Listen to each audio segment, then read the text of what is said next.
اگر ایک انسان گھر بنانا چاہے تو زندگی میں ایک گھر بنا لے تو خوش ہوتا ہے، گھر بنانے کی تقریب کرتا ہے، مہمانوں کو بلاتا ہے، بتاتا ہے کہ دیکھو میں نے اپنے زندگی میں گھر بنایا ہے۔ لیکن اکبر الدین اویسی نے ایک نہیں کئی عمارتیں بنا دی اسکول کی، اور میں یہ کہوں گا، سننے والوں سے کہوں گا، دولت مند لوگوں سے کہوں گا، اہل دل سے کہوں گا کہ انسان اور دنیا میں کے سامنے دولت کی کئی شکلیں ہیں۔ دولت کی شکل پیسے میں ہے، دولت کی شکل زمین میں ہے، دولت کی شکل سونے میں ہے، دولت کی شکل چاندی میں ہے، دولت کی شکل موتی میں ہے، دولت کی شکل ہیرے کی شکل میں بھی ہے۔ لیکن یاد رکھو، پیسے کی دولت بھی جا سکتی ہے، ختم ہو سکتی ہے، زمین کی دولت بھی جا سکتی ہے، ختم ہو سکتی ہے، ہیرے کی دولت بھی ختم ہو سکتی ہے، سونے کی دولت، چاندی کی دولت، موتی کی دولت سب ختم ہو سکتی ہے۔ لیکن دنیا میں ایک ایسی دولت ہے جو دینے سے یا بانٹنے سے ختم نہیں ہوتی اور بڑھتی ہے، اور وہ دولت علم ہے۔ وہ دولت اکبر الدین اویسی دے رہا ہے۔ اکبر الدین اویسی وہ دولت دے رہا ہے جو دینے سے، بانٹنے سے ختم نہیں ہوتی، کم نہیں ہوتی، اور بڑھتی ہے اور بڑھتی ہے۔ علم کی دولت وہ واحد دولت ہے، اور اگر علم آ جائے تو سوچ بدل جاتی ہے، علم آ جائے تو فکر میں تبدیلی آ جاتی ہے، علم آ جائے تو رہن سہن بدل جاتا ہے، علم آ جائے تو ہم کو فیصلے لینے کی طاقت آ جاتی ہے۔ اور آج ہماری قوم سب سے پیچھے اور پچھڑی ہوئی ہے تو صرف اس لیے ہے کہ ہم علم اور تعلیم کے میدان میں سب سے پیچھے ہیں۔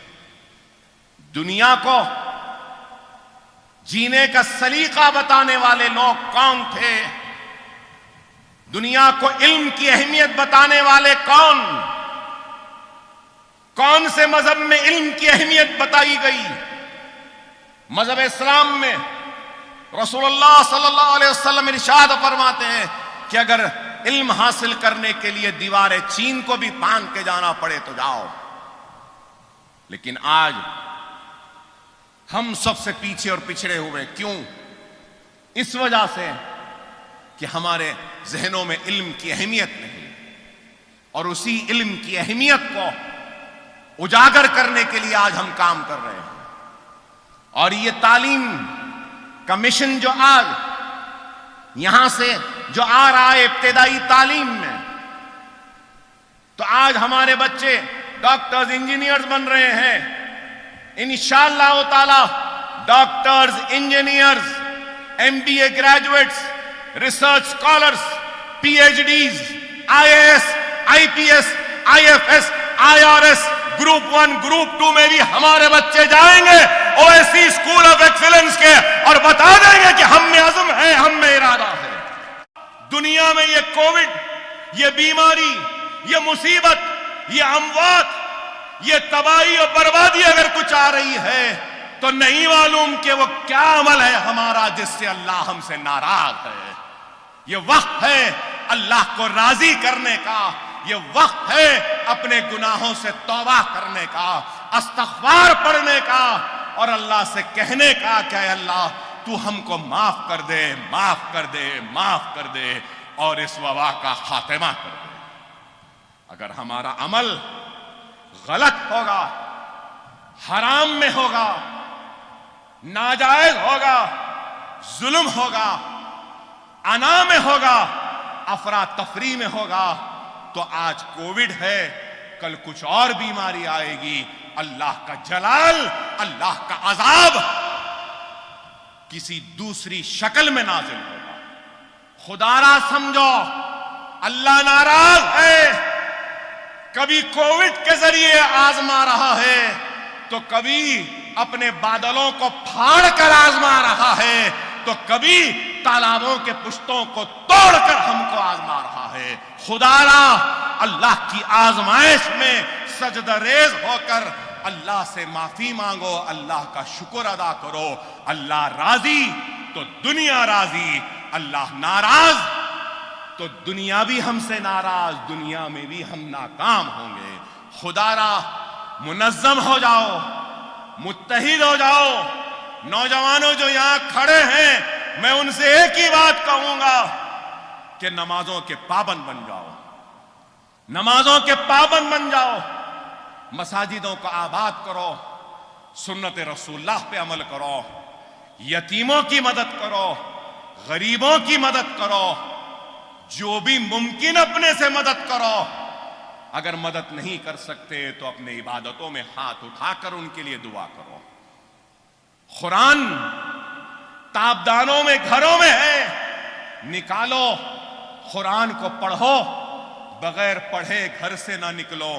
قرآن پڑھ کر نکلو گے تو دیکھو اللہ اپنے فرشتوں کے ذریعے تمہاری حفاظت کرے گا، تمہارے غلط فیصلوں کو صحیح کر دے گا، تمہاری ناکامی کو کامیابی میں بدل دے گا۔ توبہ کرو، اللہ کو راضی کرو، نماز کے پابند بنو، قرآن کو پڑھو، سنت رسول اللہ پہ عمل کرو، غریبوں کی، یتیموں کی، بیواؤں کی مدد کرو، جو اپنے سے ہوتا ہے کرو، دلوں سے بغض کو نکالو، چھوٹی چھوٹی باتوں پہ لڑنا جھگڑنا چھوڑو۔ گلی کوچوں میں قتل ہو رہے ہیں، اے خدا را اس کو ختم کرو۔ ارے جس کے گھر میں موت ہوتی ہے اس کے گھر والوں سے پوچھو۔ غنڈہ گردی چھوڑو، بدکاری چھوڑو، حرام چھوڑو، صحیح راہ پہ آؤ، راستے پر آؤ، اللہ کے بتائے ہوئے راستے پر چلو، رسول اللہ صلی اللہ علیہ وسلم کی تعلیمات پہ چلو، شریعت کو تھام لو، قرآن کو سینے میں بسا لو، سنت کو اپنے زندگی کے روزمرہ کی زندگی کا حصہ بنا لو۔ پھر دیکھو دنیا تم کو شکست نہیں دے سکتی، تم دنیا کو شکست دو گے اور دنیا کے فاتح بنو گے، بشرط یہ کہ تم اس پر عمل کرو گے۔ وآخر الدعوانا الحمدللہ رب العالمین۔